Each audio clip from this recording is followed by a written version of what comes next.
माननीय doctor R.K. Verma जी।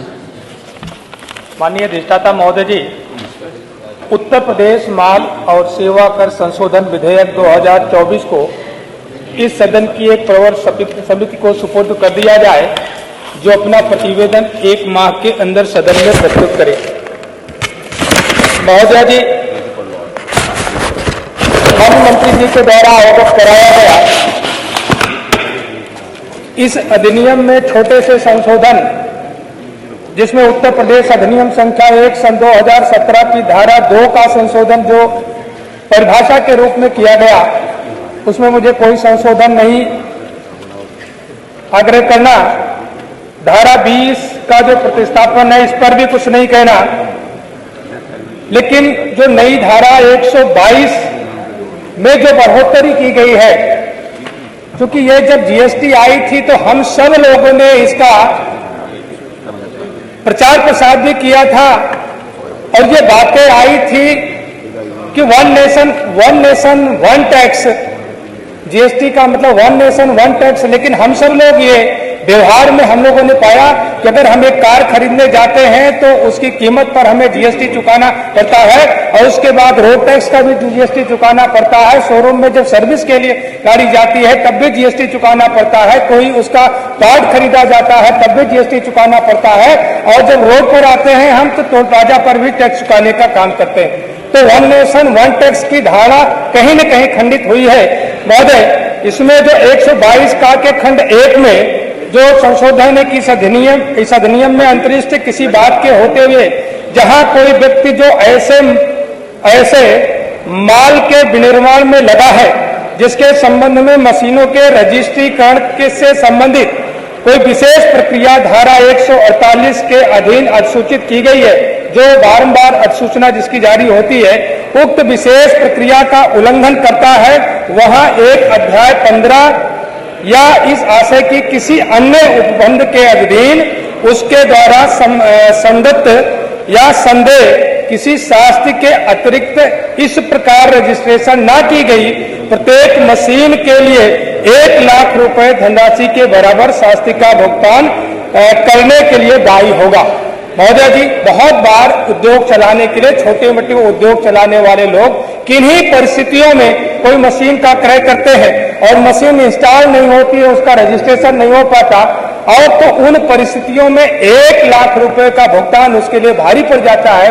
और अगर मशीन क्रय की गई है, वह क्रियाशील नहीं है, अक्रियाशील अवस्था में पड़ी हुई है, और अगर वो उसका रजिस्ट्रेशन करा दिया जाए और क्रियाशील ना रहे, तो जैसे उदाहरण के तौर पर हम ले लें, कोई छोटा उद्योग लगा रहा है, एक आटा चक्की की मशीन आई खरीद करके और व्यक्ति ने उसको इंस्टॉल नहीं किया और उसकी क्षमता अगर 1 घंटे में वो 8 घंटे काम करती है, 24 कुंटल आटा बनाती है, तो उसका जो उत्पादन है उसके उत्पादन का निर्धारण तो रजिस्ट्रेशन कराने के बाद हो जाएगा, लेकिन सच मायने में उसका घाटा होगा, उसका नुकसान होगा। और ये 1 लाख रुपया बहुत ज्यादा है। अगर इसमें संशोधन करके 1 लाख के बजाय 10,000 11,000 करा दिया जाए तो मुझे लगता है कि उस उद्योग चलाने वाले व्यक्ति के लिए अच्छा होगा, अन्यथा यह उसका शोषण होगा। मैं इस पर बल देते हुए अपनी बात को खत्म करता हूं। धर्मेंद्र यादव। धन्यवाद अध्यक्ष जी। मैं इस संविधान के 129वें संशोधन अधिनियम के विरोध के लिए खड़ा हूं। अध्यक्ष जी, मैं समझ नहीं पा रहा हूं, अभी 2 दिन पहले संविधान को बचाने की, संविधान की गौरवशाली परंपराएं की कस्में खाने में कोई कमी नहीं रखी।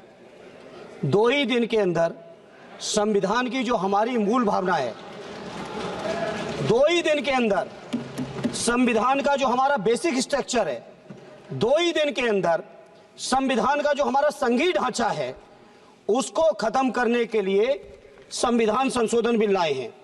मैं मनीष तिवारी जी से सहमत हूं और अपनी पार्टी और अपने नेता आदरणीय अखिलेश यादव जी की ओर से कहना चाहता हूं, ये बिल पूरे देश के जो अलग अलग भेष भाषाएं, संस्कृति, क्षेत्र की जो मान्यताएं हैं, जो हमारे संविधान निर्माताओं ने बहुत सोच विचार के मंथन अध्ययन करके ये संघीय ढांचा तैयार किया था, राज्यों का गठन भी किया था, संस्कृति के हिसाब से, क्षेत्र के हिसाब से, भाषा के हिसाब से, परिस्थितियों और समय के हिसाब से।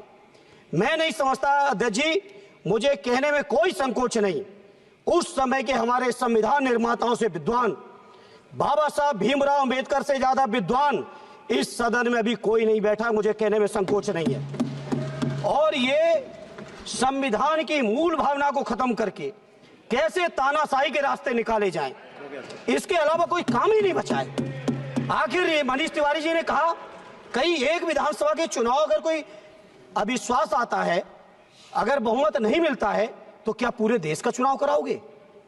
पूरे देश का चुनाव कराओगे? और ये लोग एक देश एक संविधान एक चुनाव की बात करते हैं, जो लोग 8 विधानसभाएं भी एक साथ नहीं करा पाते हो, मौसम देख के तारीखें बदलते हो, वो लोग बात करते हैं एक देश एक चुनाव की। इसलिए अध्यक्ष जी, मैं अपनी पार्टी की ओर से, अपने नेता आदरणीय अखिलेश यादव जी की ओर से इस बिल का पुरजोर विरोध करता हूं और आपके माध्यम से देश के जनमानस से कहना चाहता हूं, ये भारतीय जनता पार्टी के लोग तानाशाही लाने के नित नए रास्ते लाते हैं। जो 8 विधानसभाओं का चुनाव एक साथ नहीं करा पाए, 4 राज्यों के चुनाव एक साथ नहीं करा पाए, वो पूरे देश की लोकसभा और सारे प्रांतों की विधानसभाएं एक साथ कराने की बात करते हैं। मैं पूछना चाहता हूं सरकार से, अगर एक प्रांत के अंदर सरकार गिरती है तो क्या पूरे देश की लोकसभा के चुनाव कराओगे? क्या अगर लोकसभा के चुनाव के चक्कर में उस प्रांत के लोग क्यों सफर करेंगे? अरे चर्चा कर लेना, अरे कुछ नहीं बचा है, कुछ नहीं बचा है आपके पास। अध्यक्ष जी, सदन को थोड़ा सा सिस्टम में लाएं। अध्यक्ष जी, आपसे अनुरोध है, आपके माध्यम से सरकार से अनुरोध है, जनता ने बड़ी उम्मीदों के साथ हम सबको भेजा है और हम सब लोगों की जिम्मेदारी है, ये संविधान विरोधी, संघीय ढांचे विरोधी, बेसिक स्ट्रक्चर विरोधी कई केसों की चर्चा की मनीष तिवारी जी ने, मैं उनके साथ जोड़ते हुए माननीय सर्वोच्च न्यायालय की भावनाओं के विरोधी, गरीब विरोधी, दलित विरोधी, पिछड़ा विरोधी, मुसलमान विरोधी, इस नियत को वापस लो, ये अध्यक्ष जी आपके माध्यम से मेरी आपसे प्रार्थना है। बहुत बहुत धन्यवाद।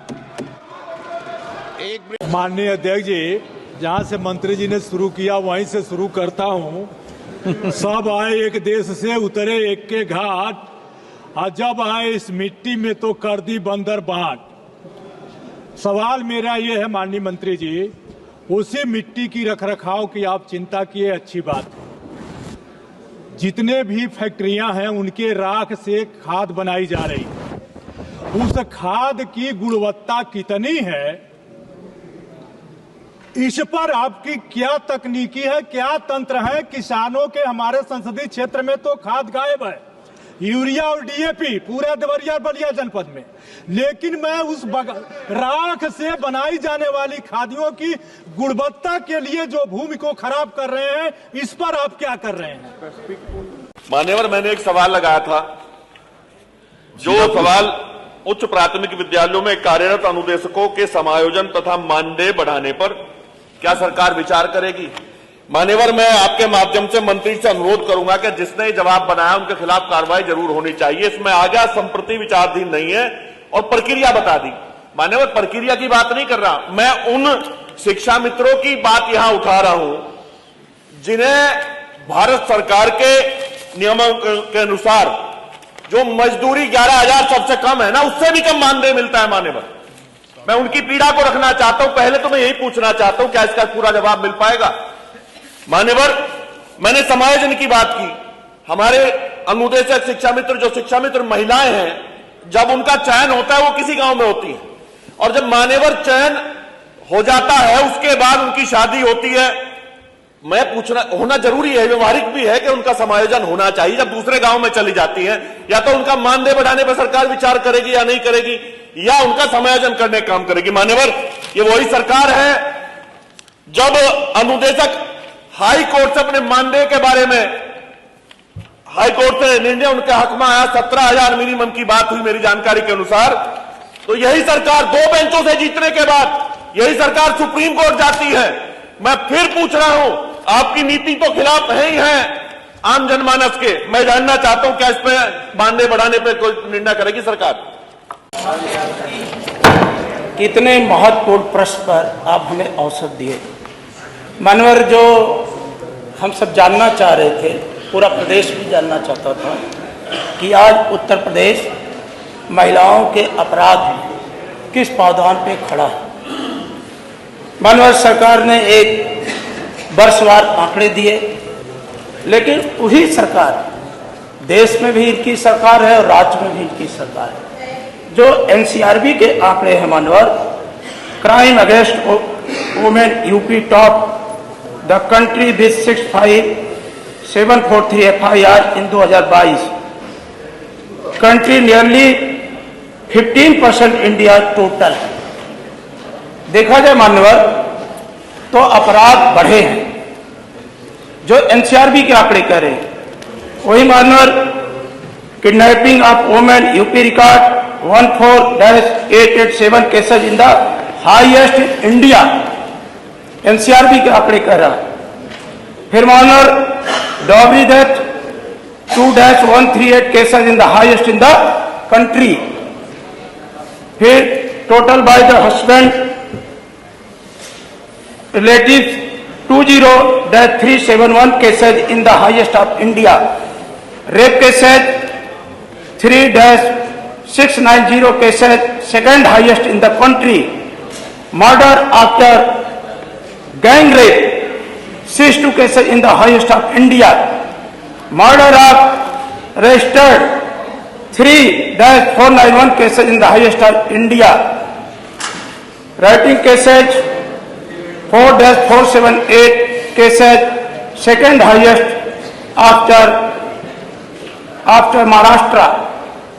मानवर अगर एनसीआरबी के आंकड़े और जो राज्य सरकार ने हमें आंकड़े मुहैया कराए हैं राज्य अपराध अभिलेख से, दोनों के आंकड़े में बहुत अंतर है।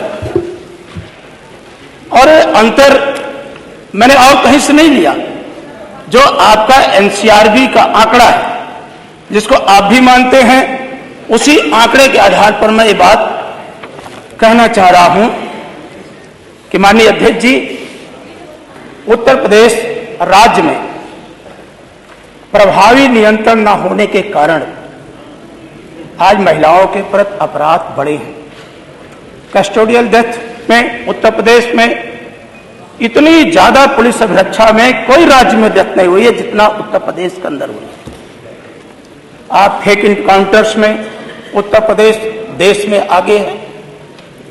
वहीं पर मानवर इनके जो राज्य अपराध अभिलेख ब्यूरो हैं, वो आंकड़े को छिपा करके 2017 में दहेज, मृत्यु, बलात्कार, शील भंग, अपहरण एक के ऊपर इन्होंने 15 मिनट एक्सप्रेस मानो बस 2 मिनट के अंदर मैं अपनी बात को खत्म करना प्लीज पूछिए।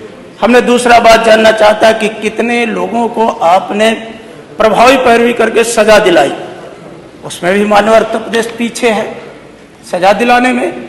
तीसरा इन्होंने जब हमने पूछा आप प्रभावी कार्यक्रम कौन सा चला रहे हैं, तो मानवर इन्होंने जवाब दिया कि 1090 की स्कीम हम चला रहे हैं। और भी मुझे खुशी है मानवर, और नेता माननीय अखिलेश यादव जी जब उत्तर प्रदेश के मुख्यमंत्री थे तो उन्होंने यह योजना उत्तर प्रदेश के अंदर लागू करने का काम किया था मानवर, जिसका सकारात्मक परिणाम भी उत्तर प्रदेश की जनता के सामने आया। लेकिन भारतीय जनता पार्टी नाम बदलने की माहिर है। हमने 100 डायल की स्कीम हमारे नेता माननीय अखिलेश यादव जी लाए, आपने उसको 112 कर दिया, हमें कोई आपत्ति नहीं।